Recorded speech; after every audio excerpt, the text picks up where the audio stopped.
Hello everyone, I hope you all are doing fine. My name is Pooja Dwivedi. Welcome to my class, The Daily Current Affairs. I know it's the festive season, but please do not be lazy when it comes to the daily current affairs because just providing 15 to 20 minutes on a daily basis, you can get a lot of benefit. At a later stage, you can relax and feel free about your examination. Do not worry about notes as well because it is provided through my Telegram channel, Pooja Dwivedi UPSC. If you have any queries, you can talk to me on my Instagram, follow me on my threads. These are the various events. Let's talk about the first question, which was a practice question. Which of the following are the effect of depreciation of the rupee? Depreciation means the value of the rupee is declining against the US dollar. And that means the US dollar is getting stronger and the rupee is depreciating. Export of goods and services become competitive. That means people would like to buy more of our exported goods and services in different countries.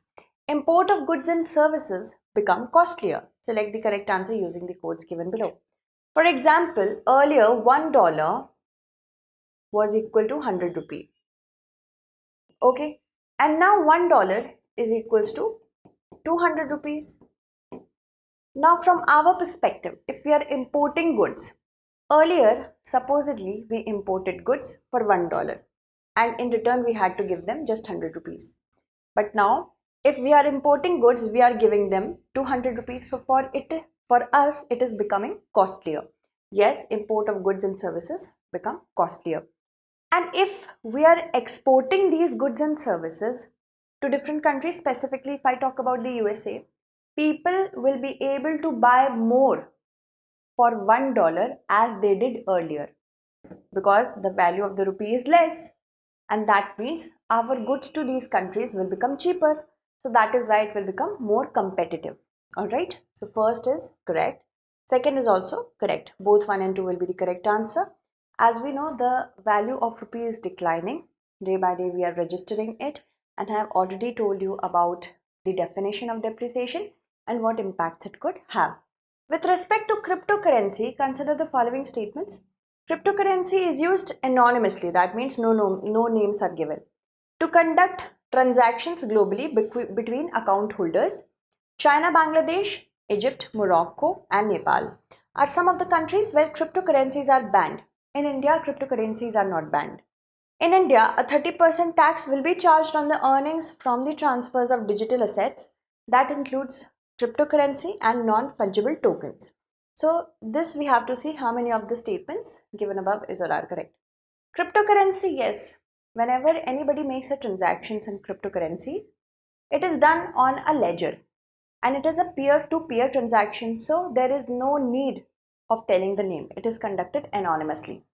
And this has been one of the biggest criticisms because money laundering, terror funding, counterfeit currency, all this can be given birth through cryptocurrency. That is why certain countries such as China, Nepal, Bangladesh, Morocco, Egypt have banned them.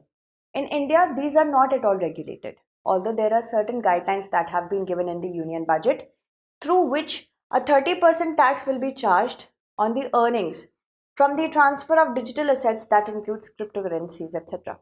Why? Because this is kind of a disincentive. If you have to pay this much in return to the government, why would you even transact in cryptocurrency? This is kind of a disincentive because they are very hard to regulate. First is correct, second is correct, third is also correct. All three will be the correct answer. The Supreme Court has recently refused to entertain a petition which sought a direction to the center and others to frame guidelines regarding cryptocurrencies. This is actually a digital payment system and it doesn't rely on banks to verify transactions if they have been done or not, and hence the anonymity. It's a peer-to-peer system that can enable anywhere make payment to anyone. These actually give birth to digital entries to an online database which describes specific transactions. Supposedly, if any person makes a transaction, a block will be created after the transaction is made. It will be transmitted to the peers, and hence this block which has been created will be added to the blocks that were earlier created for transaction, and the transaction is complete.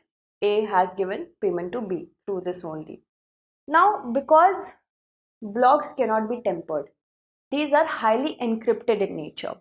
They cannot be tampered with. Okay. And cryptocurrency is stored in a digital wallet. It uses encryption to verify transactions if they have been done or not. A new block has been added or not. Okay. Cryptocurrencies as a payment medium in India are not regulated by any central authority.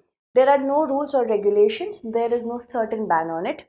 They are unregulated, but according to Union Budget 2022, a 30% tax on gains from cryptocurrencies is there. A 1% tax is deducted at source. Moving on. Consider the following statements. Apart from Saturn, only Jupiter and Uranus have rings around them. Saturn takes 29.5 years to complete an orbit around the Sun, and every 13 to 15 years, the edge of its rings directly align with the Earth. Like we have an alignment, similarly, supposedly this is our orbit. This is the Earth's orbit, and we are aligned every 13 to 15 years with the orbit of the Saturn, and similarly with the orbit of its ring as well, because the ring also orbits and revolves according to the axis of Saturn. The rings do not go anywhere else, that the ring is going somewhere else or it is Saturn is staying somewhere else. So what happens, every 13 to 15 years the edge of its rings also align directly with the Earth. So what will happen with this particular alignment, the ring will be not visible from our line of sight because of the proper alignment that Saturn does with us. So yes, in March 2025, it will look from the Earth like Saturn's rings are not there. Saturn would probably lose its rings completely in the next 300 million years or even sooner than that. So what do we have to see? How many statements given above is or are correct? Apart from Saturn, Uranus, Jupiter, and also Neptune have rings. But Saturn's rings are the brightest to watch from the Earth. So first is incorrect because here it is written only Jupiter and Uranus, but Neptune is also there. Saturn actually takes 29.5 long years to complete an orbit around the Sun, and also every 13 to 15 years the edge of its ring directly aligned with the Earth. Second is correct. Saturn would probably lose its ring in the next 300 million years or before that. This was a study done by NASA in 2018. So first is incorrect, second is correct, third is correct, two only will be the correct answer. The Earth's axis of rotation is tilted as 23.5 degrees. Similarly, Saturn's axis is also there. Its enormous ring system is also tilted to the plane of Saturn's orbit like this. So it wobbles according to Saturn. Saturn, I have already told you about this. In March 2025, Saturn's rings will not be visible from the Earth because it will be directly in our alignment and hence not visible to our line of sight. Also, in certain places, the rings are very thin. They are not able to reflect light properly. 2018 report by NASA suggests that Saturn would probably lose its rings in the next 300 billion years or even sooner. So these are the other planets besides Saturn who have rings. Consider the following statements. It is a specialized stone carving carved from soft limestone which is known as Suddarai in local language and available only in this region. The stone is whitish grey in color and unique to this region. Andhra Pradesh has got a geographical indication tag for this stone carving. The above statements refer to, these are the given options. We are talking about Durgi stone carvings. These are specialized stone carvings that are carved from a stone which is soft limestone. Remember that it is called Suddarai in local language. It's available only in this region and the stone is whitish grey in color and unique. The stone carvings are available in different sizes ranging from half a feet to 10 feet in height and they are carved according to the Shilpa Shastra. It could be asked in your paper, so remember that. Andhra Pradesh has got a GI tag for it under subsection 1 of section 13 of Geographical Indications of Goods Act 1999. This is important for you to remember. Moving on. Other important GI tags, let's look at them. In the agriculture section, Banagana Palle mangoes have got GI. Pochampalli Ikkat logo in the manufacturing from Telangana. Etikopaka toys from Andhra Pradesh in handicraft. And Durgi stone carving is in handicraft section only, Andhra Pradesh. Consider the following statements with respect to millets. India produces all 9 common millets. India is the largest exporter of millets. India is the second largest producer of millets, and millets are gluten free and also rich in fiber. How many statements given above is or are correct? A song, Abundance of Millets, which featured our Prime Minister, has been nominated for the Grammys. So that is why this question has been asked. India actually produces all 9 common millets. Also, we are the largest producer of millets, not second. Although we are the second largest exporter of millets. Okay. So first is correct, second and third are not correct. Don't get confused. These kind of statements are very confusing in nature. Millets are really gluten free and rich in fiber. So first and fourth are correct, second and third are not. Two only will be the correct answer. And who has sung this particular song, Abundance of Millets, which actually celebrates the International Year of Millets 2023? Mumbai born singer songwriter Falguni Shah, who is also lovingly known as Falu, and her husband and singer Gaurav Shah. Alright, it could be asked in your prelims because it has gone for nominations in the Grammys. A collective term referring to a number of small seeded annual grasses is millets, and they are cultivated as grain crops on marginal lands where rainfall is not very abundant, and these are grown in temperate, subtropical and tropical regions. Ragi, jowar, sama, bajra, variga, these are certain examples. In 131 countries, it is a traditional food. India accounts for 20% of global production of millets and 80% in Asia. India produces all 9 common millets, including other important producers, Niger and China. We are the second largest exporter of it.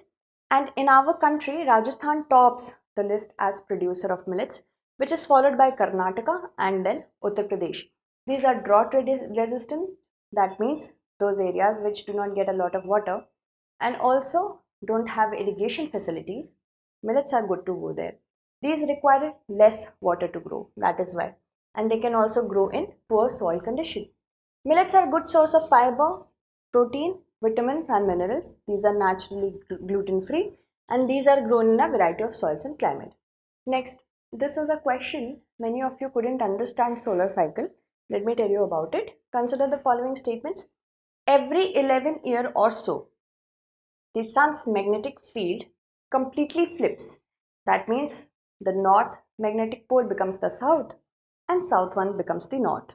The beginning of a solar cycle is a solar minimum, or when the sun has the least sunspots, and over time the number of sunspots increase. We have to choose the correct answer using the codes. Yes, solar cycle is a cycle in which the magnetic activity of the sun changes. The north pole becomes the south pole and south pole becomes the north pole. Ascending, we are in the ascending phase of solar cycle. That means we are going from a minimum to a maximum. And whenever we go from a minimum to a maximum, the number of sunspots also change because of the change in the magnetic field. And not only that, solar flares, coronal mass ejections also increase with this changing of the cycle and changing of the magnetic field. Whenever there will be more solar flares emerging from the sun's atmosphere, they will interact with the magnetic field of the earth. We also have our own magnetic field. So when there is an interaction between solar flares and the magnetic field, creation of auroras happen. And the greater the coronal mass, the greater the solar flares, the greater will be the ejections, greater will be the interactions, and hence greater will be the intensity. The more areas of the earth will be able to witness auroras. That is why Henley in Ladakh was able to capture an intense red aurora. Okay. So first, every 11 years or so, the sun's magnetic field completely flips. This is correct. The beginning of solar cycle is a solar minimum. Minimum number of sunspots to maximum number of sunspots, that actually happens in the ascending phase. First and second both are correct. Statement 1 is the correct explanation of statement 2. Okay, the solar cycle is the cycle that sun's magnetic field goes through approximately every 11 years. And here is how it works. Solar minimum to solar maximum. Okay. Moving on to the next question. This is a practice question for you. As a student, he was involved in the Indian freedom struggle. He was an ardent Gandhi follower, and in 1927 he joined the Indian National Congress. He was elected as the Congress party president in 1946 but resigned a year later. due to growing differences with the party members on the role of the working committee. So who is being referred to in the above statement? These are the given options. Answer it correctly. Let me take the names of those students who have answered my last question correctly so that you can answer this one as well. Ria has answered it correctly. Good one.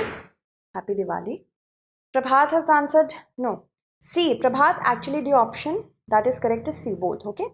Ujala, thank you so much. You also have answered it correctly. Raghuveer, thank you. Sahanaj, Kopesh, Anshika, Shantanu, Vijay, Mansi, Priyadarshan, Indrautra, Aryan, Pulkit, Prabhat, Abhishek.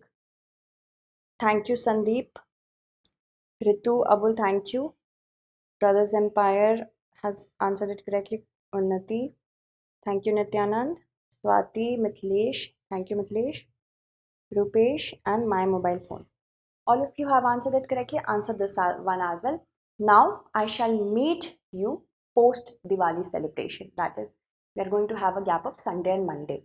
Do not worry, whatever we have missed in these 2 days, I will complete it in my next class. Okay. Thank you so much for watching. Stay updated.